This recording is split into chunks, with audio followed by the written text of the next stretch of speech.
Hey, what's up everyone? Today we are here talking about the pros and cons of living in Englewood, Florida. So let's get started. First off, we're gonna talk location. I mean, Englewood's like that perfect middle child. Not too flashy, but very solid and dependable. Let's take a look at the map here so you can see what I mean. First, it's smack dab between Sarasota to the north and Fort Myers down here to the south, with airports in both of these cities, which makes travel super convenient. You've also got easy access to US 41 here, and then a little further east over here is I-75, and then Tampa is just a couple hours north. And if you know Florida, you know that a couple hours is pretty close. Though, unlike its more famous siblings that most people have heard of, Englewood is a bit of a hidden gem. You won't get the same big crowds you do in those other cities, but you still get the same gorgeous beaches. Which leads me to the beaches here. Oh man, Englewood Beach, Blind Pass Beach, Manasota Key. It's like nature just said, you know what? Let's give these people something special. Whether you're into sunbathing, swimming, fishing, or just watching dolphins do their thing, Englewood's got you covered.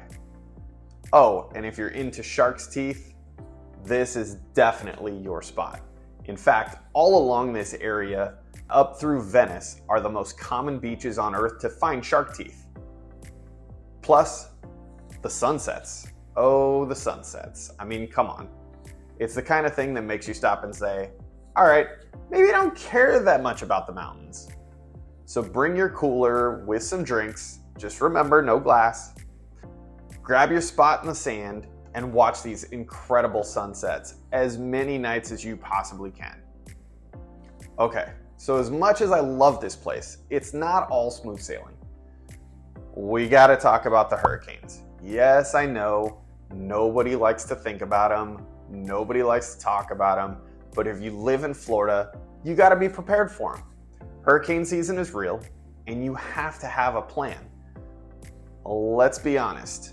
If you're not into the idea of reinforcing your windows and stocking up on bottled water every summer, maybe that's something to think about.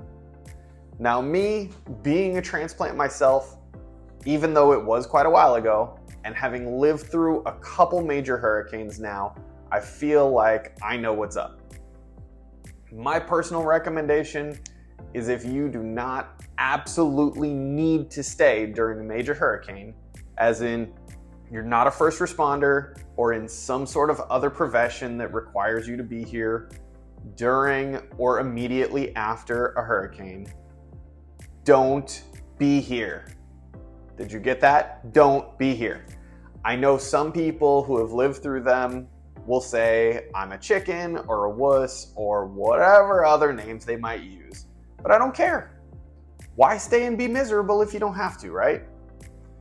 There's a ton of reasons why. Number one, you're putting your life in danger. Number two, it's way more stressful to be in the storm than to be away about it and just worried about your property back home.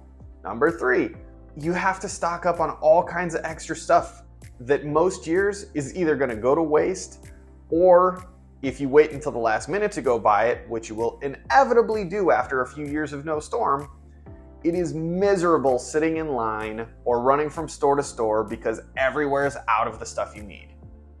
Number four, it is super hot and nasty afterwards with no electricity.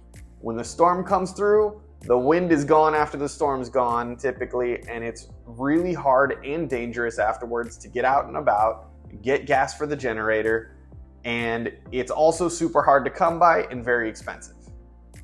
Now, if you absolutely must stay, then I understand.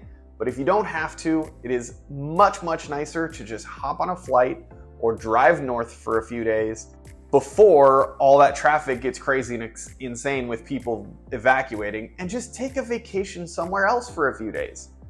Then once everyone is safe, the roads are clear, and the power's back on, hopefully, you can come back and check on everything. Your house and your stuff is either gonna be there or it's not. But either way, whatever happened during the storm was gonna happen regardless of if you were there or not. There is not a whole lot you're gonna be able to do while you're there in the middle of a hurricane to stop any damage from happening. You're just not. But hey, we got plenty of sunshine to balance it out, right?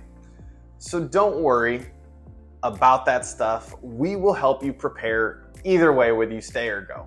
We know how to prep, and we know the best places to escape to, no matter if you're flying or driving.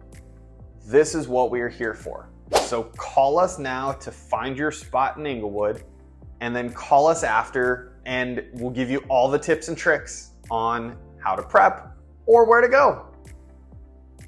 Outdoor enthusiasts, this one's for you and me, because I'm one too. Englewood is like a giant playground for nature lovers, and the main reason that we live in this area.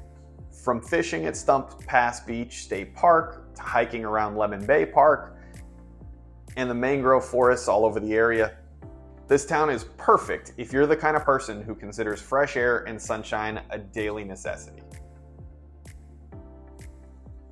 And don't get me started on the golf. Honestly, you could probably throw a golf ball and hit a course around here. Not that I recommend doing that, because people do tend to get a little touchy when you start hurling golf balls around. Okay, real talk, another con. If you're not a fan of humidity, and let's face it, who really is, this might be your least favorite part. In the summer, it can feel like you're walking through a hot soup. And I'm not talking about that cozy winter soup. I'm talking like thick, sticky, make you wish for December kind of soup.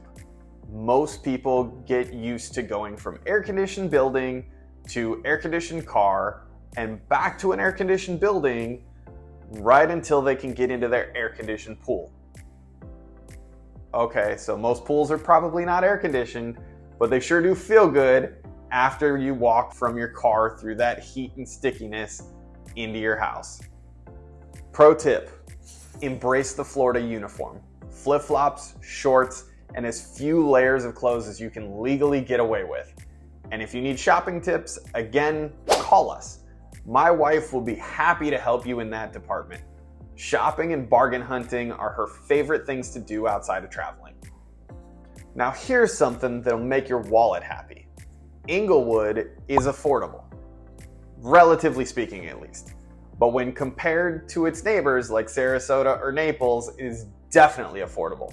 The median sale price of a home here is only around $380,000 currently, which is very reasonable considering you can live so close to the beach.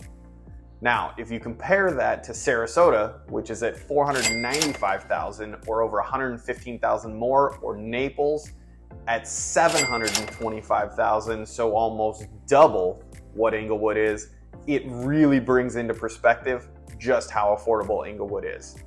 Whether you're looking for a single family home, a condo, or even a waterfront property, you'll find something that fits your budget.